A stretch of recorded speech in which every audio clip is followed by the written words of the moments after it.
नमस्कार, मैं गायत्री। आज पेशे खिदमत आहे पंहिंजे मुल्क मिठड़े जे इबादत में ब अखर कविता जी शिकल में। मुंहिंजी कविता जो उन्वान आहे ओह मुंहिंजा मुल्क मिठड़ा। मुंहिंजो आफ़ताब भी तूं, मुंहिंजो महताब भी तूं, ओ मुंहिंजा मुल्क मिठड़ा, सिर सिंगार भी तूं। तुंहिंजे परचम ते फहरे शाने शान लासाणी, तोखे पाइण जी ख़ातिर ॾिनी आहे क़ौम क़ुर्बानी।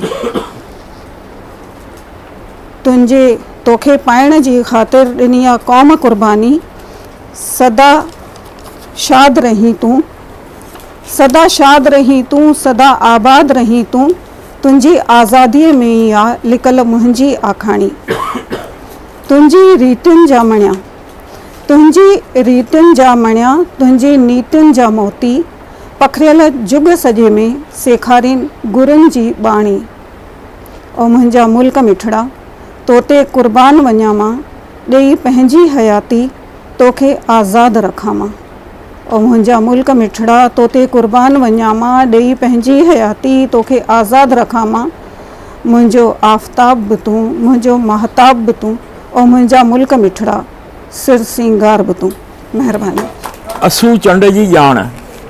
धर्म परायण भारत देश में ॾिण वार, पर्व, उत्सव, जन्मोत्सव, पुण्यतिथियूं वग़ैरह वॾी ख़ुशीअ, उमंग, उत्साह सां मल्हाए वेंदा आहिनि। इन्हनि सभिनी जे मल्हाइण पुठियां इतिहास यानी तवारीख़ या का न का पृष्ठभूमि जुड़ियल हूंदी आहे। हर हिकु क़ौम जाति पंहिंजे पंहिंजे धर्म जे अनुसार इहे सभु ॾिण वार वॾे उत्साह ऐं उमंग सां ऐं श्रद्धा ऐं आस्था सां मल्हाईंदी आहे। इन्हीअ तरह सिंधी समुदाय जो मुख्य वॾो पर्व आहे चेटीचंड ऐं असू चंड, जेको सॼी दुनिया में जिते जिते सिंधी रहनि था वॾी श्रद्धा, आस्था ऐं भक्ति भाव सां मल्हाईंदा आहिनि। हिन पर्व जो इष्ट देव आहे वरुण अवतार भगवान श्री झूलेलाल, जिंद पीर, लाल साईं, अमरलाल उॾेरोलाल जे नालनि सां ॼाणायल आहे। ईस्वी सन 950 यानी विक्रम संवत 1007 में सिंध जे ठठे नगर में मिर्ख पाशाह नाले हिकिड़ो मिर्ख पाशाह रहंदो हो। मिर्ख पाशाह जी सोच हुई त हुन मोहम्मद बिन कासिम सिंध फतह करे सिंध में इस्लामिक राज जो पायो विधो। तंहिं करे सिंध जी सॼी प्रजा खे इस्लाम क़बूल कराइण लाइ को वॾो कमु कराइणो आहे, राजीअ सां या ज़बरदस्तीअ सां। हुन हिंदू रयत खे इस्लाम क़बूल कराइण वास्ते ज़ोर विधो ऐं हिंदुनि खे मुस्लमान बणाइण चाहींदो हो, सो तरह तरह जा ज़ुल्म करणु लॻो। हिंदू धर्म जी निशानी चोटी कटाए उन्हनि जी ऐं उन्हनि जा जणिया लारहाइण शुरू कयाईं। इन्हनि ज़ुल्मनि करे सिंधी हिंदू परेशान थी विया। सिंधू नदी जे किनारे लगातार 3 ॾींहंनि ताईं ध्यानु लॻाए वरुण देवता जी पूजा अर्चना ऐं स्तुति करणु लॻा। सिंधी हिंदुनि जी पुकार, सिक, श्रद्धा ऐं भक्ति भाव ऐं दुख भरियल सां भॻवान ॿुधी ऐं आकाशवाणी थी त तव्हां सभई बेचिंता थी वञो। मिर्ख पाशाह तव्हांजो कुझु बि बिगाड़ कोन कंदो। मां जल्द ई नसरपुर में पंहिंजे भक्त रतन राय जे घर माता देवकीअ जे गर्भ मां जनम वठंदसि। इहा आकाशवाणी ॿुधी सभई सिंधी हिंदू बेचिंता थी विया। आकाशवाणी सां गॾु दरियाशाह मां कृष्ण भॻवान वरुण देवता जे रूप में पले ते सवार थी करे हथ में गीता खणी ऐं मथे ते मोर पंख लॻाए श्रद्धालुनि खे दर्शन ॾेई बेखौफ़ कयो। घणो करे मंदरनि में झूलण जे इन रूप जी मूर्त स्थापित कई वेंदी आहे। विक्रम संवत 1007 शुक्रवार जुमे ॾींहुं संझा वक़्तु भॻवान नसरपुर में अवतार वरितो। अवतार वठण सां ई संदसि नालो उॾेरोलाल पियो। मिर्ख पाशाह कंस जीअं भॻवान झूलेलाल खे माराइण जूं घणेई कोशिशूं कयूं। मिर्ख पाशाह जो वज़ीर जंहिंजो नालो हो अहियो, सो कुझु सैनिकनि खे साण करे नसरपुर पहुतो। वज़ीर भगत रतन राय खे पंहिंजी सुञाणप ॾेई बालक श्री झूलेलाल सां अकेले में मिलण जी इच्छा ज़ाहिर कई। अकेले में हुन जहरीलो गुल सुंघाए करे मारण जी कोशिश कई। भगवान झूलेलाल लेटे लेटे ई पंहिंजी टंग वॾी करे ऐं वज़ीर जी बांह खे झटको ॾेई परे कयो। झूलण वज़ीर खे घणनि ई रूपनि में दर्शन ॾेई करामतियूं ॾेखारियूं। इन ते वज़ीर संदसि शरण पियो ऐं ठठे नगर में दर्शन ॾियण लाइ प्रार्थना करे हलियो वियो। वज़ीर जी प्रार्थना ते भगवान झूलेलाल कारी ॾाढ़ीअ वारो जवान रूप धारण करे घोड़े ते सुवार थी करे ठठे शहर में दरियाशाह सां फ़ौज करे ऐं ॿाहिरि निकिता। पर वज़ीर जी वेनतीअ ते भगवान झूलण फ़ौज खे दरियाशाह में वापसि अलूप कयो ऐं वज़ीर सां गॾु मिर्ख शाह जी दरबार में पहुता। हुनखे सम्झाणी ॾिनई त सभिनी मज़हबनि जा प्रार्थना रूपी रस्ता अलॻि अलॻि भले हुजनि पर मक़सदु साॻियो ई आहे। मिर्ख बादशाह जी दरबार में जेके मौलवी हुआ बादशाह खे सलाह ॾिनऊं त हिन वक़्तु झूलण अकेलो आहे, खेनि गिरफ़्तार कयो वञे। बादशाह जीअं ई हुकुम ॾिनो तीअं ई अचानक बिजली, जंहिंखे खेण चइबी आहे या विज चइबो आहे, चमकी गजगोड़ थियो ऐं गजगोड़ जे आवाज़ सां झूलण साईं अलूप थी विया। थधियूं हवाऊं हलण लॻियूं। थोरीअ देरि में ॿोॾि अची वई ऐं इहे करामतूं ॾिसी मौलवी ऐं बादशाह सभई अची झूलण जे शरण पिया। झूलेलाल साईं हुननि खे माफ़ कयो ऐं खेनि उपदेश ॾिनो त राजधर्म कंहिं बि मतिलब बिना मज़हबी भेदभाव जे रैयत जी पालना करणी आहे।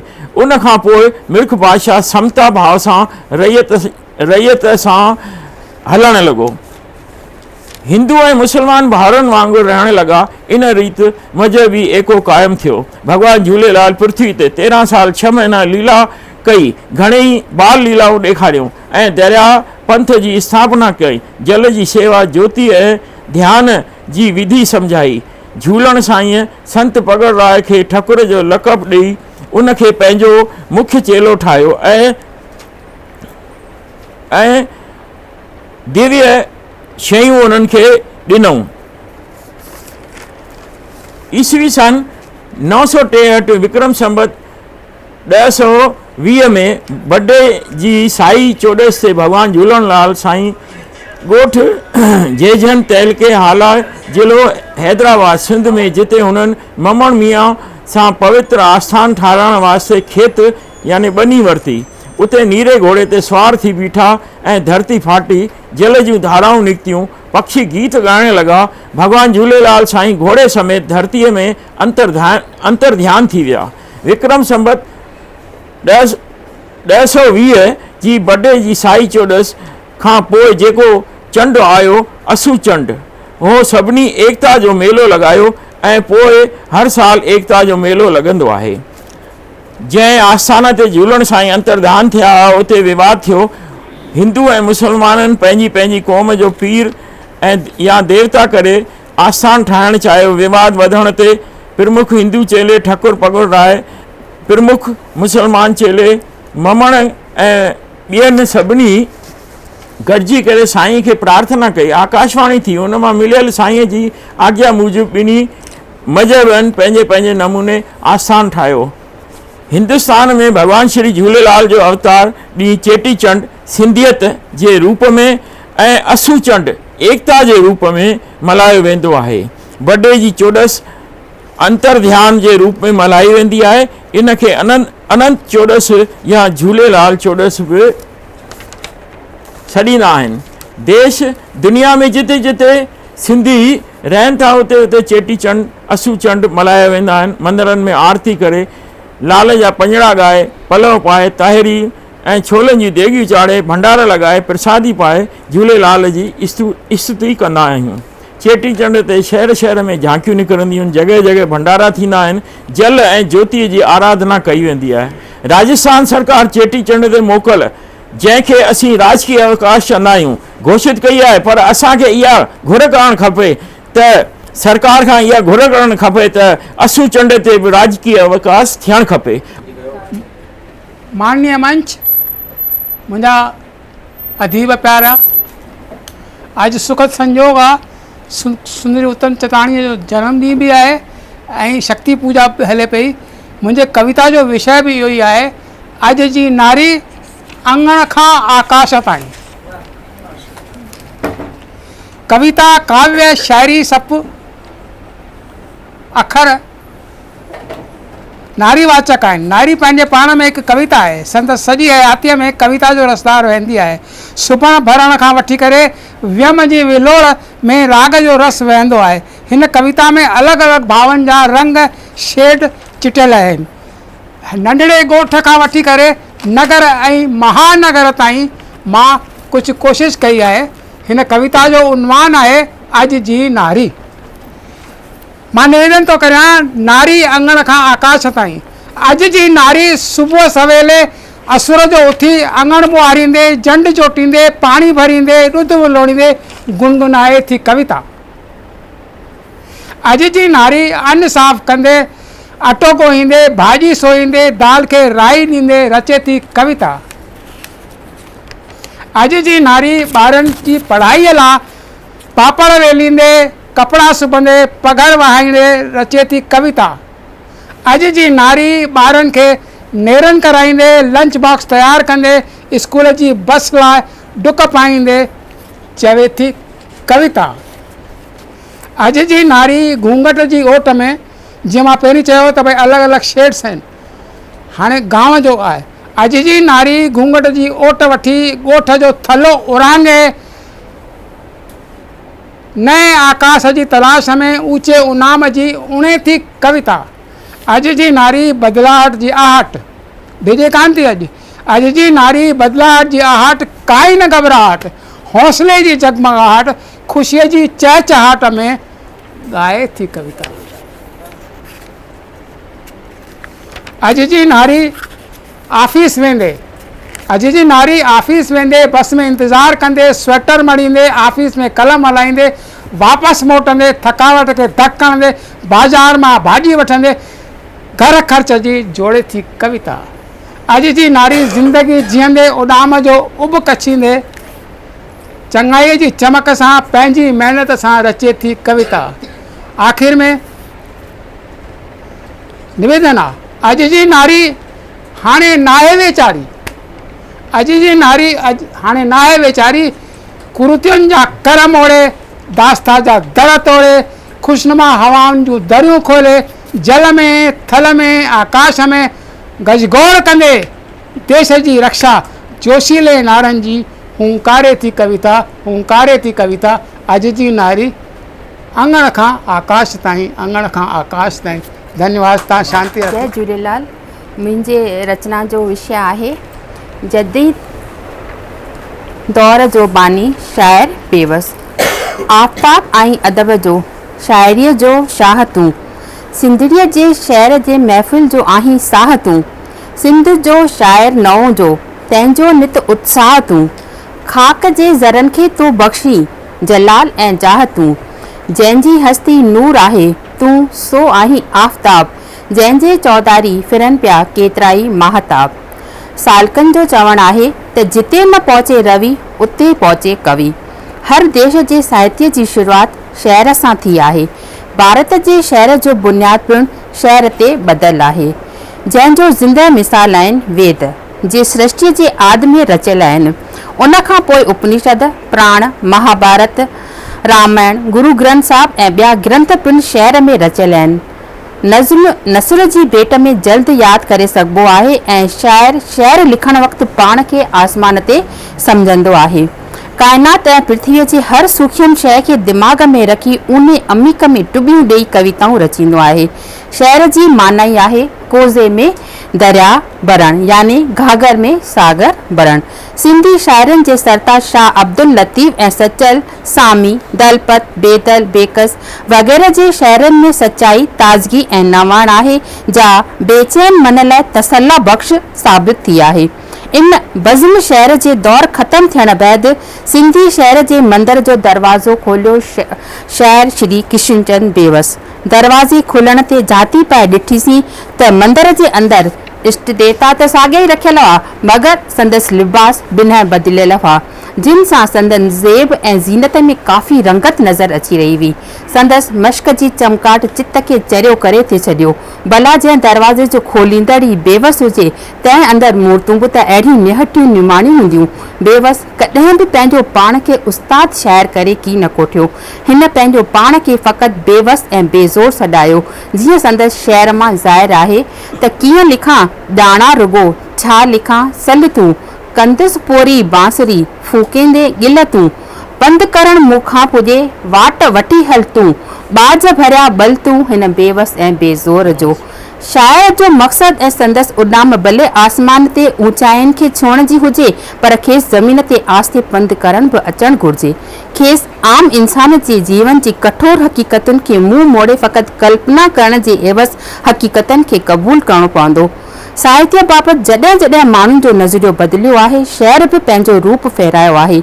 नए फ़िक्र जे इज़हार लाइ नए मौज़ूअ खे मापाइण ऐं समाइण लाइ नयनि सिन्फ़ुनि जी तलाश थी आहे।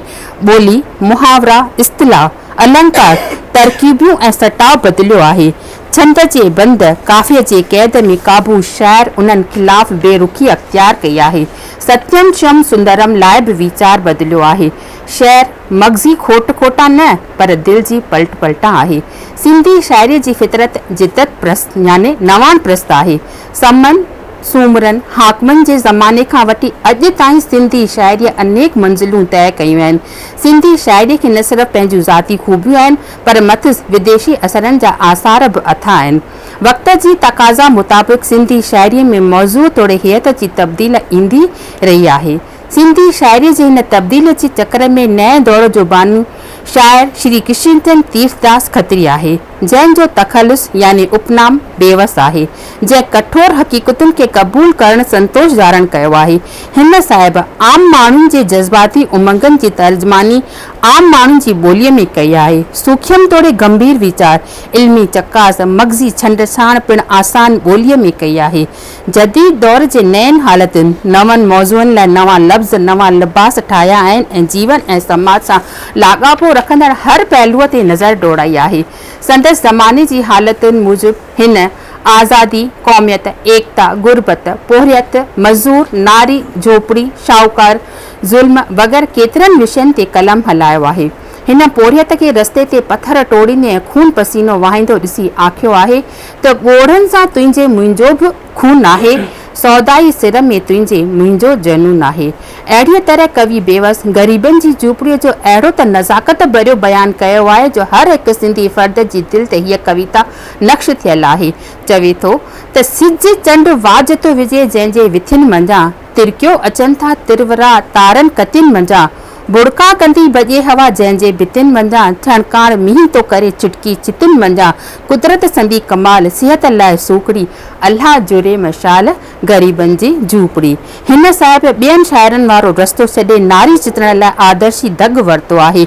औरत जे ज़ाहिरी हुस्न जी वाखान करण बदिरां आम औरत जी सीरत जो ज़िक्र कयो आहे ऐं फरमायो आहे त स्त्रियुनि जी पूॼा थिए थी जिते, उते देवताऊं अची वासियो कनि। यत्र नार्यस्ति पूजन्ते रमते तत्र देवता। इन सां गॾोगॾु दुनिया जे तरक़ी पसंद औरतुनि ॾांहुं इशारो कंदे चवे थो त अॼु बि दुनिया जे सुधरियल मुल्क खे जाचे ॾिसो, हर तहरीक में पढ़ियल ज़ारियुनि खयों छा ॿार आहे। हिन औरत खे सूंहं, कोमलता ऐं मर्म जो मुजस्सम त कोठियो आहे, पर ईअं बि चयो आहे त औरत नाज़ुक नफ़ीस न आहे, हूअ शक्तीअ जो भंडार आहे। मर्द औरत बिना नामुकमिल आहे।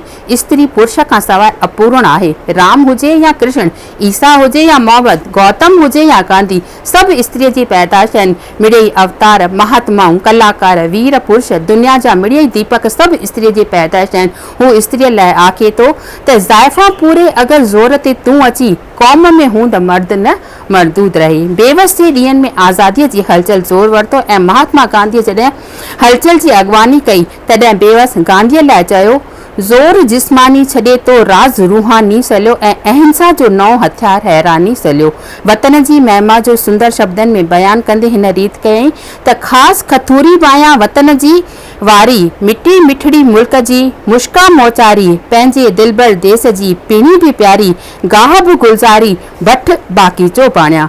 बाल कविताउनि खे हिन साहिब बेहद सुठे नमूने चिटियो आहे। हिन जूं बाल कविताऊं बालक जे टहक वांगुरु सरल ऐं मधुर आहिनि, सम्झण में सवलियूं ऐं ख़ुशीअ जो इज़हार कराईंदड़ सिख्यादायक आहिनि। जीअं त बेवस नौजवान लाइ शाइर बेवस ऐं सामूंडी सिपूं लिखियईं त उन्हनि जी कुंजी बि ॾिनई, पर संदसि बाल कविताउनि जो मज़ो मारण ऐं ख़ुदि बालक बणिजणो पवंदो। मौजी गीतनि में फूकणो मलुकणो, रेल गाॾी, कागज़ जी ॿेड़ी कविताउनि जी मौज सां गॾु सिख्या पिणु आहे त शीरीन शहर में पिणु वॾनि स्कूली ॿारनि लाइ बहार, काली घटा, सुहाई रातड़ी, धार धार मौज़ुनि ते कविताऊं लिखियूं त शराब, जुआ, स्काउट ते सरल संगीतमय ऐं जल्दी यादि पवण जहिड़ियूं कविताऊं रचियूं ऐं मुखड़ीअ जी बेताबी, आङरियूं मुंडी वग़ैरह सिख्यादायक कविताऊं लिखियूं जेके पंहिंजो मटु पाण आहिनि। अहिड़ीअ तरह बेवस ज़िंदगीअ जे हर पहलू खे खणी ज़िंदगीअ सां लाॻापो रखंदड़, जीअं त हुस्न, सची राहत, हमदर्दी, सूंह, मौत, गुलामी, आज़ादी, आस, अशांति, प्रेम, तंदुरुस्ती, तक़दीर, तदबीर, सचाई, महिनत वग़ैरह विषयनि ते पंहिंजी तबह आज़माइश कई आहे। संदसि लिखणीअ में मेठाज आहे, हर हिकु लफ़्ज़ में राज़ आहे, दिलि जी पुकार आहे, प्रार्थना आहे, सच जी लहराए ऐं सचाई आहे। सचपच शाइर पाण बुलाए शहर लिखियो आहे। इन करे त मां चवणु चाहींदसि त आहे हर हिकु लफ़्ज़ अंदरि क़ीमती रत जो पुड़ो। केरु चवंदो शाइर बेवस शाख अंगूरी न थिए। जदीद दौर जे शाइरनि ते बेवस फ़िलसुफ़ीअ जो घणो असरु आहे। हू युग जो युगानो तर्जुमान आहे। 23 सितंबर 1947 ते ही स्थूल शरीर छॾे ब्रह्मलीन थी वियो ऐं असांखे पंहिंजो साहित्यक वरसो ॾेई वियो। मां श्रद्धांजलि जे रूप में 2 सिटूं चवणु चाहींदसि त केरु चवंदो तूं वियो आहीं बेवस आहीं, मोलाए आहीं हयात सदाईं बेवस आहीं, मौत नवाईअ जो आहे नालो तो त सुणायो, वेस मटाइण जो हिकु चालो तो सम्झायो, तॾहिं चवां थी वियो ई नाहीं बेवस आहीं, पियो सभ सां बाग़ पलाई बेवस आहीं बेवस आहीं। धन्यवाद।